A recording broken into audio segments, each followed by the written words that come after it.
Hello YouTube, this is Hyboman here, back for my second installment in my Prime TerrorCon series of reviews, and we are here with the, I don't know, I consider him the second in command on the team, although I don't know how the TerrorCon structure works, but here we are with, by name, Prime Twin Strike, but the update of G1 Sinnertwin, Sinnertwin.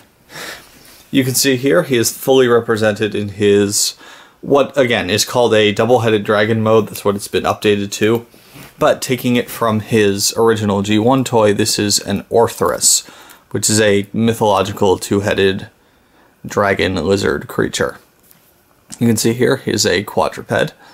He has very nice scale moldings going all the way down his body up to his twin tails.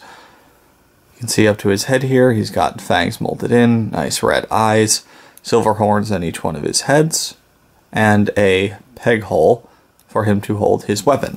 Right now I have it mounted inside the hole on his tail because then he gets a nice cannon down his back, which is very similar and a nice homage to good old G1 Sinnertwin, who also has a cannon running down his back. Now this guy is probably the most similar to his G1 toy out of any of the new TerrorCons. He's still a quadruped, he's still got the two heads with the two horns, and you can see how closely they were homaging this molding. They basically just made it a lot fiercer and sleeker. He's got blue, although it's not entirely the same blue. On camera, actually, it looks a lot closer than it actually is. And yellow for the body, and you can tell here this is more of an orange, whereas this one's a much brighter shade of yellow. And the two tails, this one in purple for some reason. I'm still not entirely sure why that's purple after owning this toy for a while, but there's the only other purple plastic on him, I think, is just this hinge here, but you know, whatever. Add some more color to the guy. So this is the new and improved Sinnertwin. Like I said, currently his weapon is stored back here, but we can take it and stick it in his mouth like so. And really, these hammers, he and Blot both share this hammer mold as their weapon, and this is honestly the best one in terms of giving the beast mode a weapon. They get a cannon out of it if they need one, and holding a hammer in the mouth just makes more sense to me than holding a saw in the case of Hunger, or holding an axe/crossbow in the case of Cutthroat and Ripper Snapper. So this is my favorite weapon of the three types that these guys come with, because you can get a lot of cool stuff out of it, and hammers are cool, just period. Alright, let's get into some posability for this guy. Each one of his necks is on a ball joint where the cut is open facing forwards, meaning he gets a lot of good range side to side, up and down from each neck, so they can do that wonderful thing that I love with two-headed beasts, which is they can each have their own personality, their own goals, etc. They don't work quite as well as Hunger's heads, primarily because they're not spaced as far apart. So if you want to get this one looking up here and this one looking down here, it looks a little bit more disjointed. Because again, they're not spaced as far apart, it looks like they should be joined up here at the middle.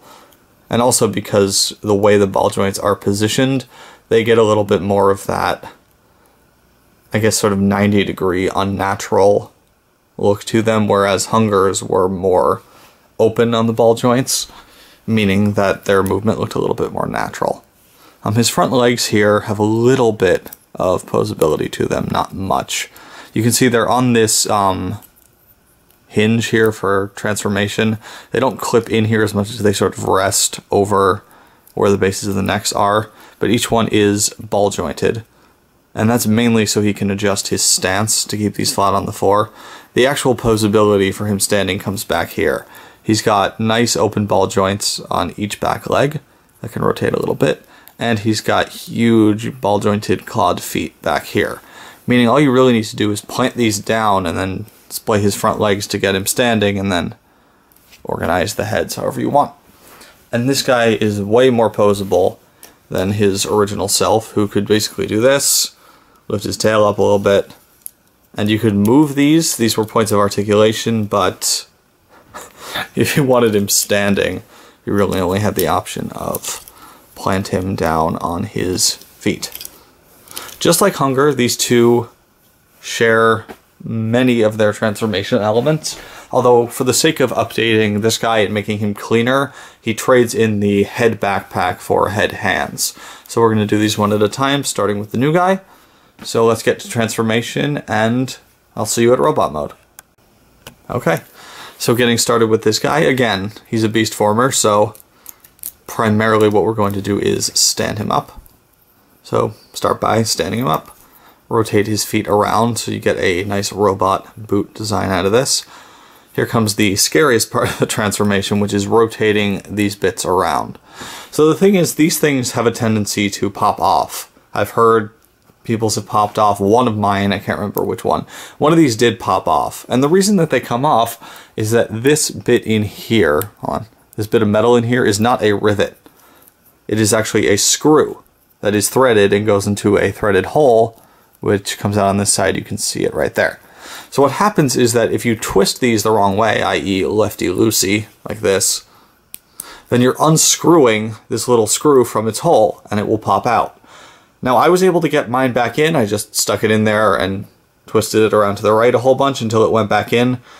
I hope I wasn't just extremely lucky. I hope that's an easy fix for everybody's, but that's what's going on with that. You can always just tighten them up by righty-tighty the whole way around. And you pull them out and stick them down here. And they do this really cool thing of covering up the way the leg works. So when they were up here, they were just sort of hip guards. And you could see he had the beast backward knee thing.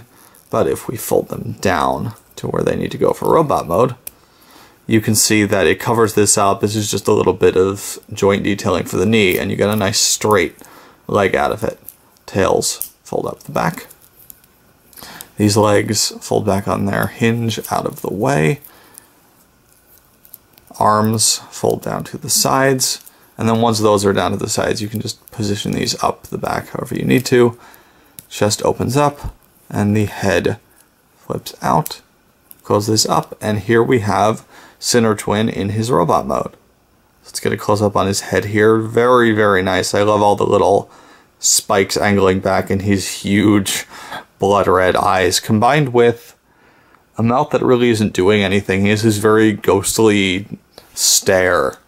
He's just trying to freak you out the whole time he's looking at you. Okay, so let's stand this guy up over here.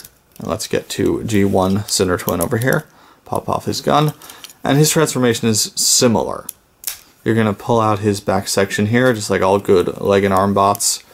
Fold up his tails, although they just sit flat back here. They don't go up his back. Fold the back legs out of the way. Fold the front legs out of the way. Fold the heads back and out of the way. A lot of G1 transformations were like this, where it's just fold the stuff out of the way and get the kibble in a way that makes it look good and kind of flush. And there we basically have him. He is very much a stump. His arms don't even really have to move to transform him, but we can pull them up here. And yeah, here they are in their robot modes.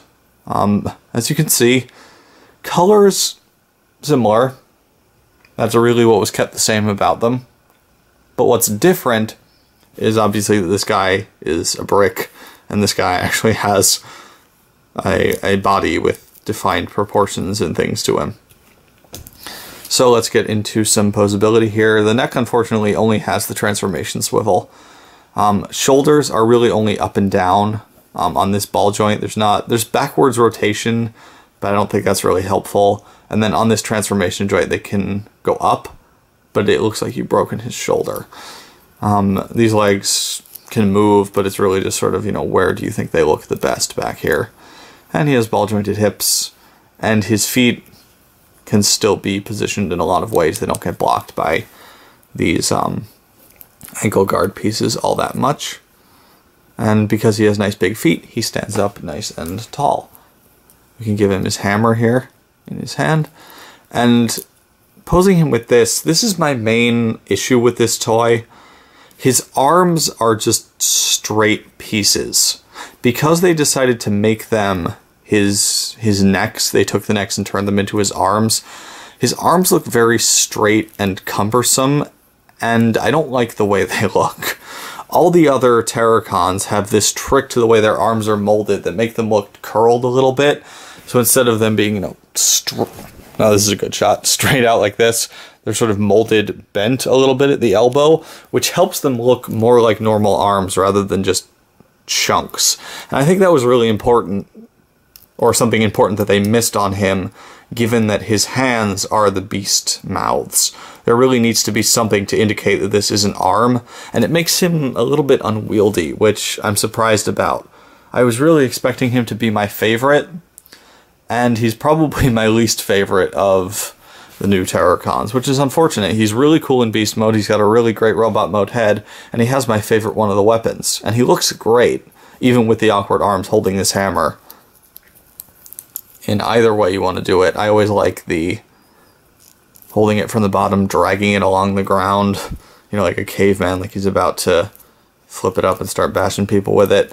And you can also give it to him like a gun, either the way you had it mounted in beast mode, or you can give him the side peg to hold, which looks a bit better. It sits lower on his hand, so you can get a rifle out of it, which is also cool.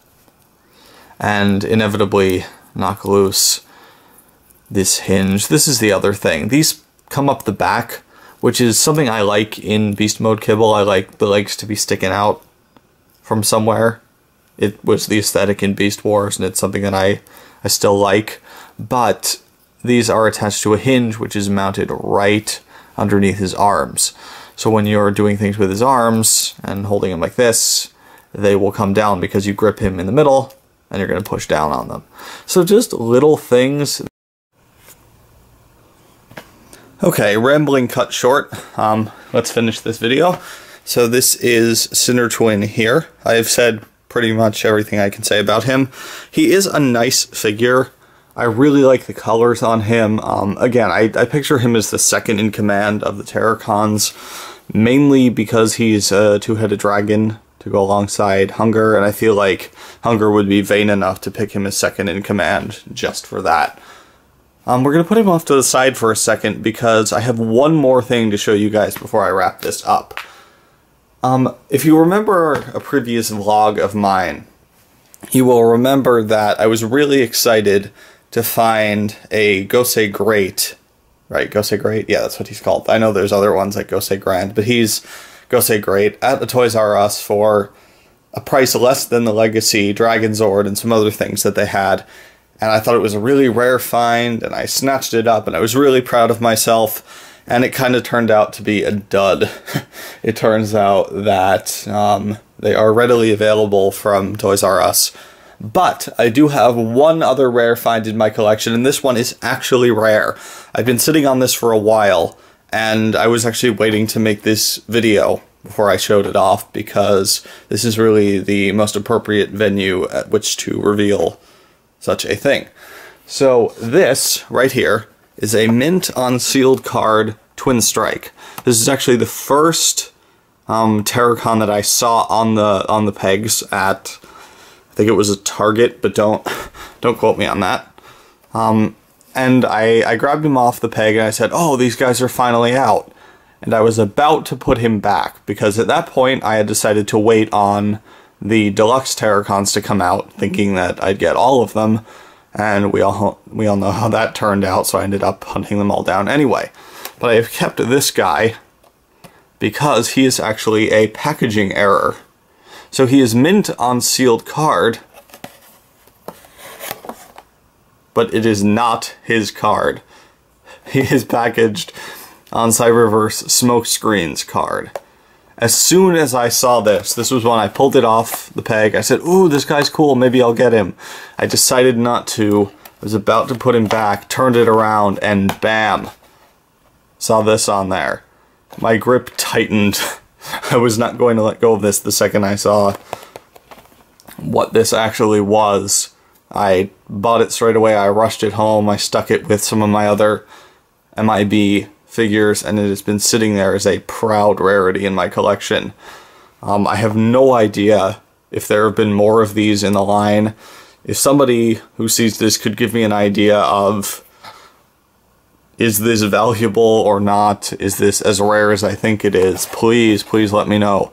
I don't want to be proud of myself for the second time in a row and have it turn out to be a more widespread thing than I think. But yes, a mule figure. Mint unsealed card on the wrong card. I am very, very proud of myself for having found that. And it was, I swear, Scout's honor, I swear that was the first Twin Strike that I picked up off the shelf. Just grabbed him off the front and bam. And I actually checked all the other ones on the peg as well to make sure that there weren't any others packaged the same way. He was the only one, took him home, and yes, I am very smug, very prone to gloating about that. That pretty much does it for Twin Strike here. Like I said, he's probably my least favorite of these new Terracons, just for the few little design quirks that I don't like about him, like the free flailing legs back here, his arms which are a bit too straight, they don't have the nice curve feature of Hunger's dragon necks. He's not bad. I wouldn't say I dislike him. I like him a lot, just the other Terracons are all way more fun than he is. And we will get onto them next. So this is the second of the Terracon reviews. I'm Highbowman here with Transformers Prime, Cyberverse, Legion Class, Predacon, Terracon, Sinnertwin, also known as Twin Strike. I am signing off. See you in the next one. Thank you for watching.